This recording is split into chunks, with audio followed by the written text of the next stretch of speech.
La course au leadership est lancée au sein du Parti conservateur du Canada. Qui sera le prochain chef? En qui faut-il avoir confiance? Et surtout, quels sont les enjeux qui tiennent vraiment ce parti à cœur? Les réponses avec Jean Charest, l'invité de l'émission Diversité à Radio Centre-Ville, ce samedi 30 avril 2022 à partir de 14h.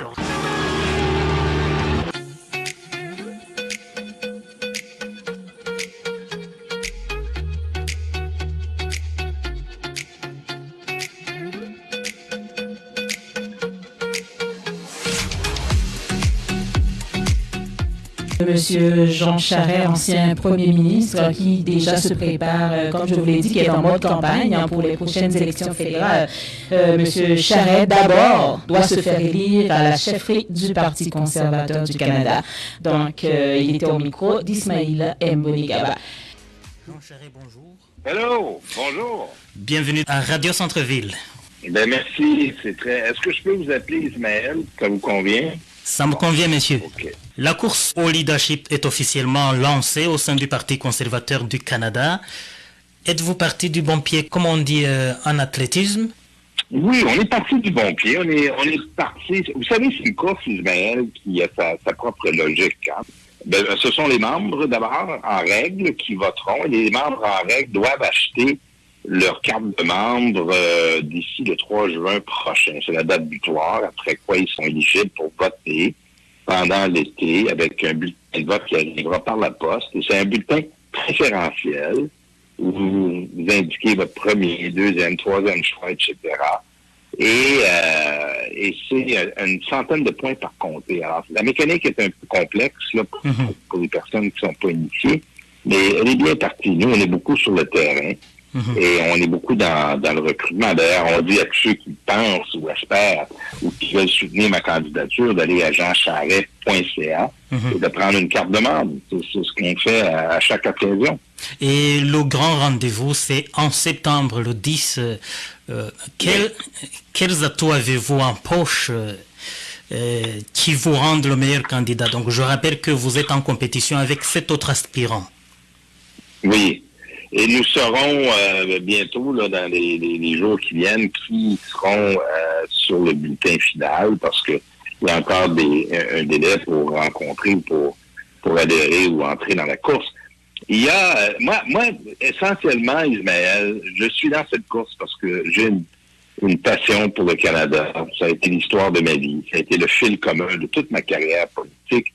Ça a été cette conviction profonde que nous vivons dans un pays exceptionnel. Et que le fait d'être citoyen du Canada, c'est comme gagner la loterie. C'est un pays, je dis ça avec tout le respect que j'ai pour les autres pays qui sont merveilleux aussi, mais honnêtement, au Canada, on est un pays où tout est possible. Maintenant, le pays est profondément divisé. Sur le plan économique, les défis sont très grands. On sort de la COVID avec un très haut niveau d'endettement. On sent bien deux choses. On sent bien que le gouvernement n'a pas de politique économique pour grossir et faire croître l'économie d'une part, et que sur le plan international aussi, notre voix est beaucoup diminuée. Notre voix est pas à la hauteur de ce qu'elle devrait être, alors que le Canada a de tous les temps, je le sais, moi j'ai été dans un gouvernement qui a combattu l'apartheid en Afrique du Sud. Moi j'étais dans un gouvernement où le premier ministre canadien est allé affronter Margaret Thatcher et Ronald Reagan sur cet enjeu-là. Ça, c'était Monsieur Brian? Mulroney, oui, c'était Mulroney. On s'est battu. Le Canada, à ce moment-là, avait une voix forte sur le plan international, mais malheureusement, c'est pas le cas aujourd'hui. On voit bien que notre voix a beaucoup diminué. Mais on reviendra sur le Canada un peu plus tard. Alors, Monsieur Charest, pour cette course, les atouts principaux que vous avez, c'est quoi? Ben, c'est d'abord une expérience comme Premier ministre du Québec et une feuille de route qui témoigne de mes valeurs conservatrices. Et les valeurs conservatrices, c'est quoi, Ismaël? Hein? Moi, sur le plan fiscal, je suis un conservateur. J'y crois beaucoup. La preuve, c'est que M. Legault, au moment où il arrive au gouvernement, après 15 ans de gouvernement libéral au Québec, qui est une coalition de fédéralistes, hérite d'un surplus de 8 milliards de dollars. 8 milliards, un surplus de cette taille-là, vous ne verrez plus ça de votre vie. et une cote de crédit plus élevée au Québec qu'à l'Ontario. L'autre valeur, c'est une conviction qu'il nous faut une économie de marché. La troisième, c'est des politiques économiques qui favorisent la croissance et la croissance aussi dans le secteur des ressources naturelles, pétrole, gaz, les minéraux. Et la quatrième valeur, c'est sur la famille. Les conservateurs ont une conviction très profonde sur la famille comme étant l'encre de notre société. Les familles telles qu'elles sont composées en passant. Et l'autre valeur, c'est le respect de la règle de droit, ce qu'on appelle en anglais la law, la loi et l'ordre. Ça, c'est extrêmement important. Et l'autre valeur qui est très importante et qui est propre aux conservateurs canadiens, c'est notre façon à nous de faire fonctionner notre système fédéral qui est fondé sur le respect des compétences des provinces. Là-dessus, on est, honnêtement, lorsqu'on est au gouvernement, nous avons cette capacité de faire fonctionner notre pays pour réaliser des grands projets. Voilà les valeurs qui ont animé ma carrière politique. Ok, très bien. Vous misez beaucoup sur votre bilan en tant que Premier ministre du libéral du Québec. Un bilan par ailleurs justifié par votre longévité dans cette fonction. Mais n'est-ce pas justement que cette trajectoire libérale pourrait faire douter de vous dans les milieux conservateurs? Ben voilà où il y a une particularité de la politique canadienne. Lorsque je suis arrivé, moi, comme chef du Parti libéral du Québec, je suis d'abord arrivé à la tête d'une formation politique qui est une coalition de fédéralistes. Alors, nous sommes en 1998, lorsque j'arrive comme chef, moi, et déjà à ce moment-là, au Québec, la politique se partage en deux camps. Il y a d'un côté les fédéralistes et de l'autre côté les souverainistes. Alors ça, et il n'y avait pas de parti conservateur provincial à cette époque-là. Et vous vous rappellerez, mais lorsque je suis arrivé au gouvernement en 2003, j'ai gouverné pendant plus de 9 ans. À ce moment-là, j'ai gouverné en fonction des valeurs que je viens d'énumérer, des valeurs qui sont conservatrices et qui rejoignent une forte majorité de la population, à mon avis. Pendant votre carrière, vous avez vraiment été un allié de taille des libéraux d'Ottawa. Oui, pendant ma carrière politique, le Parti libéral du Québec, d'abord, a toujours été très indépendant du Parti libéral fédéral du Canada. Depuis les années 60, que c'est deux partis distincts, séparés. Et ça, c'est une très bonne chose, parce qu'au Québec, on défend d'abord les intérêts du Québec dans nos domaines de compétences. C'est normal, c'est très sain que ce soit ainsi. Et donc, ça c'est normal. Vous alliez ajouter un commentaire? Votre slogan de campagne est « Built to Win ». Le mouvement bâti pour gagner. Mais quelles sont vos perspectives pour le Québec ou Parti québécois, la CAQ et même Québec solidaire? Ils vous attendent tous au tournant.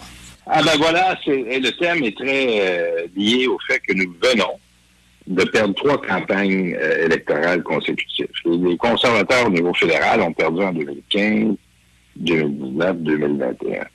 Ils ont vraiment perdu les campagnes. C'est pas que M. Trudeau a gagné, parce qu'honnêtement, la campagne, le donné à campagne était, pour ainsi dire, assez bizarre. Maintenant, là, nous sommes dans une dynamique où on doit choisir un chef qui va, lui, rassembler le Parti conservateur, l'unir et le faire gagner l'élection générale. J'ai aucun doute sur ma capacité de le faire. Et notre succès au Québec va être très important. Rappelons-nous qu'il y a au Québec 32 comtés qui sont au Bloc québécois. Et que c'est des comtés qui, lorsque je deviendrai chef, j'en ai la conviction intime, seront Parti conservateur. Paul Saint-Pierre Plamondon est le chef péquiste. Lui, il a promis de vous poursuivre pour la corruption qui a marqué l'ère Charest. Là, on fait allusion à la commission Charbonneau. Ouais.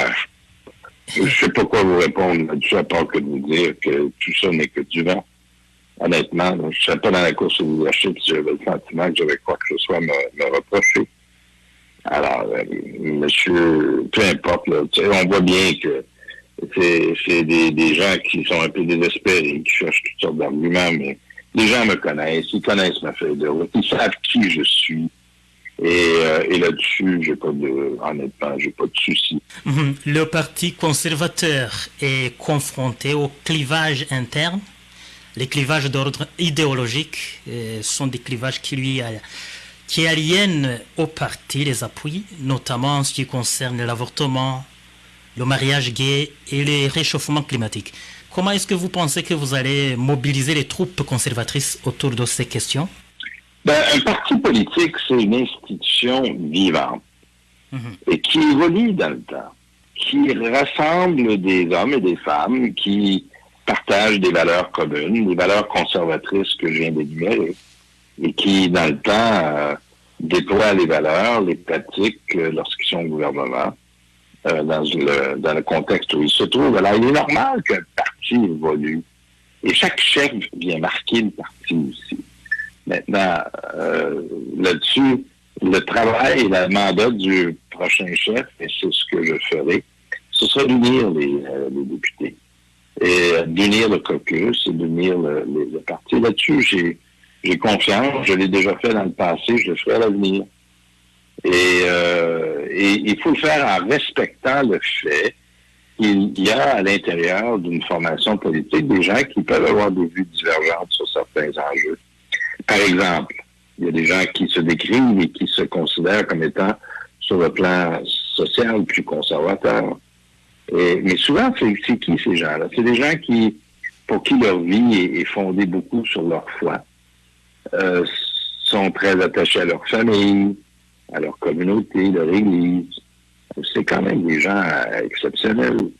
Alors, il faut pas démoniser les gens pour qui la foi est un élément extrêmement important, le fondement de leur vie, parce qu'au contraire, j'ai beaucoup d'admiration pour ces personnes-là et beaucoup de respect pour elles. Et elles doivent savoir, ces personnes-là, que dans notre famille politique à nous, il y aura toujours une place pour elles. Mais personnellement, vous êtes pro-vie et pro-mariage gay? Moi, je suis pro-choix et oui, moi tout à fait, je suis très ouvert au droit et la reconnaissance de la communauté LGBTQ2. Il faut. De toute façon, c'est des sujets qui sont réunis. On ne reviendra pas là-dessus.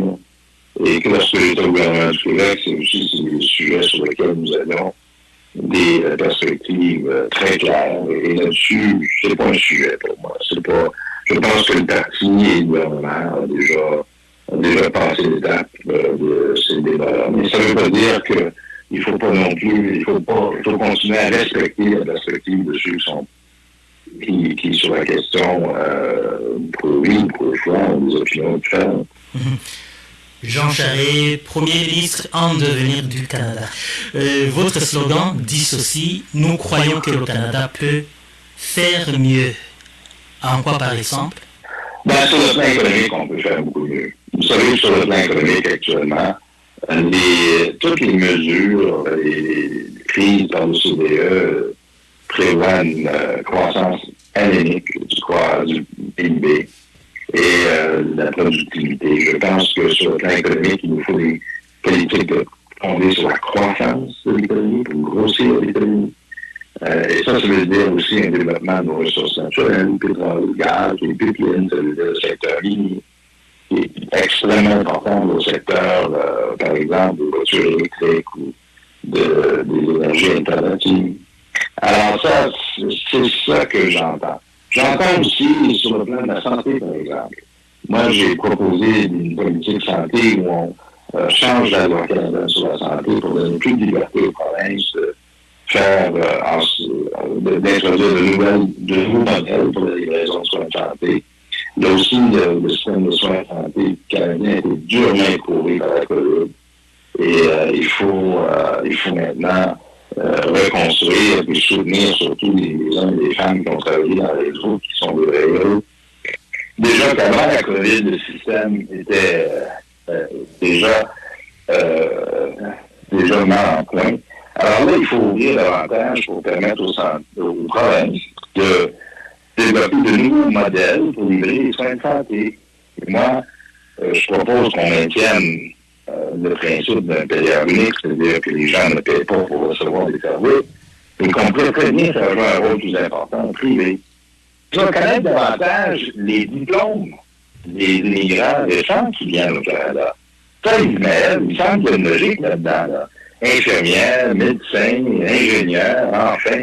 Le Canada est Pardon? Ils ne sont pas acceptés, on dirait. C'est très difficile de voir un médecin africain qui a pratiqué pendant toute sa vie être accepté ici comme médecin. Ben, il faut faire mieux.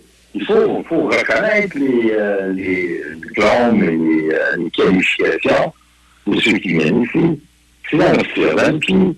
Et pour nous, c'est une vraie richesse que d'avoir des nouveaux Canadiens qui sont dans la famille, qui viennent, qui amènent leur talent, leur intelligence, leur expérience, et de les priver de pouvoir faire le travail pour lequel ils ont été formés. Ça me paraît complètement logique. Quel plan avez-vous relativement à la solution du problème de racisme systémique? Est-ce qu'il constitue un enjeu social majeur pour le Parti conservateur? Plus important, c'est la question du racisme. Vous savez, en 2015, le Parti conservateur a eu la mauvaise idée de faire une politique d'immigration qui, honnêtement, était très mal pensée. Une politique qui, vous rappelez peut-être, une proposait de faire une ligne pour dénoncer les pratiques barbares, etc. Je ne sais pas d'où est venue l'idée, mais enfin, c'était pas génial.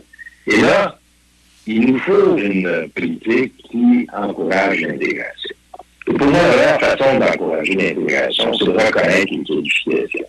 C'est quoi, là? Il faut faire lier le mot immigration et intégration. Et l'intégration, c'est par le travail, c'est par la langue, c'est par la communauté qu'elle s'opère. Et donc, c'est là-dessus que je fais. Et là-dessus, personnellement, j'ai toujours eu une très grande attention pour ces enjeux-là, parce qu'une société de diversité est toujours à risque de situations de discrimination. Il faut être très vigilant là-dessus. Il ne faut jamais baisser les bras. Il faut toujours être très vigilant là-dessus. Bon, les tendances extrémistes calquées sur le modèle américain de suprématie blanche ou de néo-nazis sont en hausse ici au Canada. Quelle est votre approche pour tranquilliser ces gens? Là-dessus, il faut pas tolérer ces comportements. Il faut vraiment être aux aguets et sanctionner ceux qui se prêtent à ce genre de comportement-là, qui est un vrai poison dans une société. Et par ailleurs, je vous dirais, Ismaël, pour la course du leadership actuelle, il y a comme un choix. Tout le Parti conservateur va prendre la route ou le chemin de la politique américaine, de diviser, d'opposer, polariser. Et nous allons être Canadiens dans notre façon de faire la politique. Moi, je vois le choix comme ça. Et vous faites référence à des travailleurs de politique américaine qui sont terribles. On ne veut pas ça chez nous au Canada. C'est pas nous, ça. Venons-en maintenant à la grandeur du Canada. Vous avez souhaité que le Canada ait son armée très forte, puis pour sa souveraineté. En ce qui concerne la diplomatie, quelle analyse faites-vous de la gestion de la crise ukrainienne par les Occidentaux? La crise ukrainienne, pour nous au Canada, c'est pas... Tiens d'abord à dire une évidence, c'est pas un enjeu partisan, c'est pas un enjeu sur lequel je cherche à contredire le gouvernement fédéral. On souhaite, lorsqu'on quitte le Canada et on est à l'étranger par une seule loi. Là où il y a un regret, je pense, qu'il y a un constat à faire en cas de la guerre ukrainienne, c'est à quel point nos ressources pour notre défense nationale sont faibles. J'aurais voulu, moi, que le Canada puisse plus rapidement offrir des armes aux Ukrainiens pour qu'ils puissent se défendre. Et parce qu'on a tellement négligé notre défense nationale, on est pas capable de le faire. Maintenant, il y a d'autres mesures d'aide. Il faut soutenir les Ukrainiens qui sont des réfugiés, certains qui vont venir ici, peut-être en permanence, peut-être temporairement. Il faut être, je pense, très flexible, attentif à leurs besoins. Nous devons soutenir les pays qui les soutiennent. Est-ce que envoyer des armes en Ukraine, cela ne contribue pas seulement à faire souffrir son peuple? Pourquoi les Occidentaux n'envoient pas l'armée? Nous travaillons le Canada à l'intérieur de l'Alliance de l'OTAN. Alors, avec les ressources que nous avons, il faut bien travailler avec nos alliés, on n'a pas beaucoup de choix. Mais en même temps, il faut faire le maximum de ce que nous pouvons faire sur une base bilatérale, en envoyant des armes, de l'aide, en accueillant les réfugiés. Ce sont des choses que nous devons faire. Et pour ce qui est de l'intervention, de tout ce qui relève, de type militaire comme tel, là, il faut travailler à l'intérieur de notre alliance avec nos alliés. Jean Charest, je vous remercie pour ce temps que vous nous avez accordé. S'il y a une question que nous n'avons pas abordée, je vous laisse libre cours en guise de conclusion. À libre cours, je vous dirais ceci, mais et à tous nos auditeurs. Si vous voulez un parti conservateur qui est vraiment un parti national, capable de représenter chacun, peu importe la période de temps depuis que vous êtes ici, peu importe nos origines, et qui représente la vision universelle que nous avons de ce que c'est l'humanité, mais aussi être Canadien, je vous invite à soutenir la candidature. Allez à jeancharest.ca, prenez une carte de membre avant le 3 juin prochain et vous pourrez soutenir ma candidature en notant pour moi lors de la course au leadership qui va se dérouler pendant l'été avec un résultat final qui sera annoncé le 10 septembre prochain. Nous ferons suivi. Monsieur Jean Charest, c'est très apprécié. Merci Ismaël. À bientôt. Au revoir.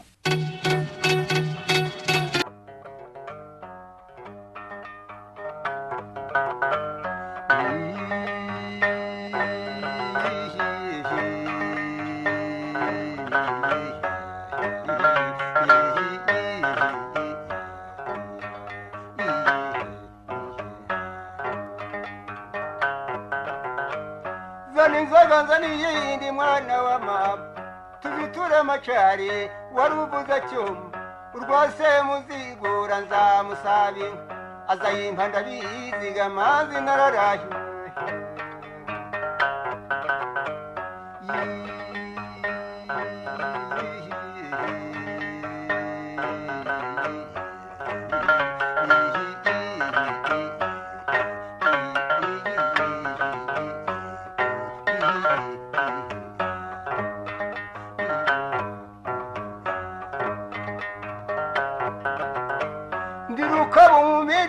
mwana wa mama ndirukeri ntabazaga mwana wa mama ndirukeri kibayega mwana wa mama